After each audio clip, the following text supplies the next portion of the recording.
Today, we're going to unpack a really powerful story about what you might call the maze of desire. It's about that trap of always searching for everything outside of ourselves, only to find out, maybe too late, that the real prize was inside us the whole time. All right, so let's just dive right in. Imagine this. You stumble upon a brand new shop in town, and this place has a pretty wild promise. Inside, you can find your absolute ideal wife. Well, a young man full of hope walks right up to the front door. So he steps inside, and right away, he's faced with his first choice. But it's not a person, it's two doors. One is labeled younger wife, and the other says older wife. He doesn't even think twice. He pushes open the door for the younger one. But get this, behind that first door, there's no wife, nope, just another choice to make. A door for beautiful, and a door for plain. Well, of course, he confidently picks beautiful. And this pattern just keeps going. Good cook? Obviously. Good singer? You bet.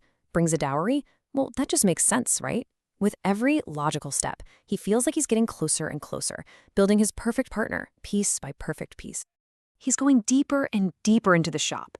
But with every single door he opens, the prize seems to be just one more choice away. He never actually finds a person, just another set of doors, another decision he has to make. And you can feel it, right? Something isn't quite right here. So after making what seems like all the perfect, calculated decisions, he finally chooses the very last, better option. What do you think he finds waiting for him on the other side? That's it. No wife, no person at all, just a mirror reflecting his own face right back at him. And on that mirror, there's an inscription. It reads, "You desire too many qualities. The time has come for you to look at your own face." And that right there is the heart of the whole parable. His relentless hunt for external perfection led him right back to the one place he never, ever thought to look, himself. This endless seeking has a name, Cha, which means desire.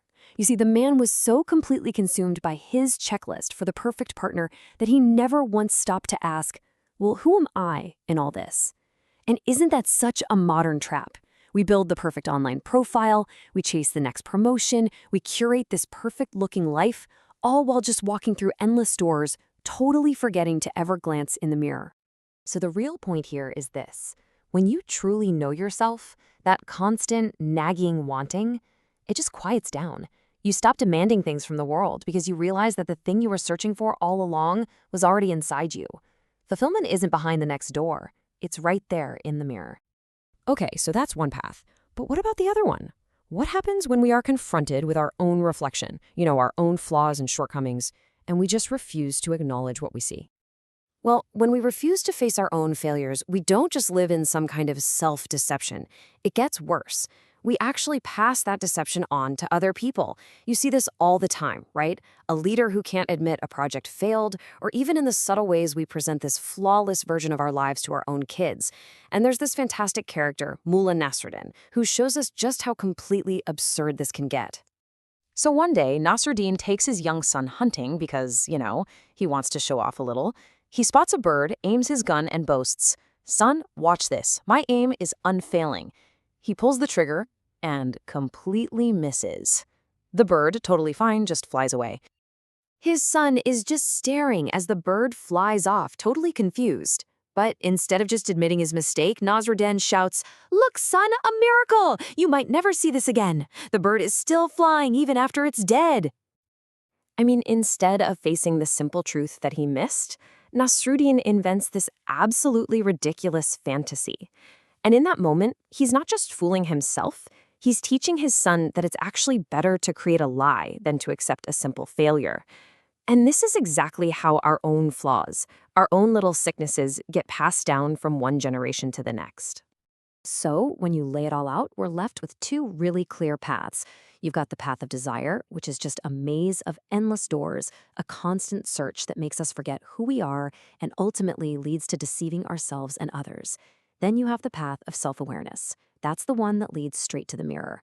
It's about knowing yourself and by doing that, finding a truth that actually sets you free. The big takeaway here is simple, but it's definitely not easy. Admitting when our aim is missed, admitting our own defeats and our own imperfections, that's a strength. It's not a weakness. And it doesn't just benefit us by keeping us grounded in reality, it helps everyone around us because we're teaching them honesty instead of deception. So In the end, we're all standing in that shop, facing choices. One path leads through an endless series of doors, always searching for something outside of ourselves. The other path leads to a mirror. They say he who knows himself finds everything. So, which door are you going to choose?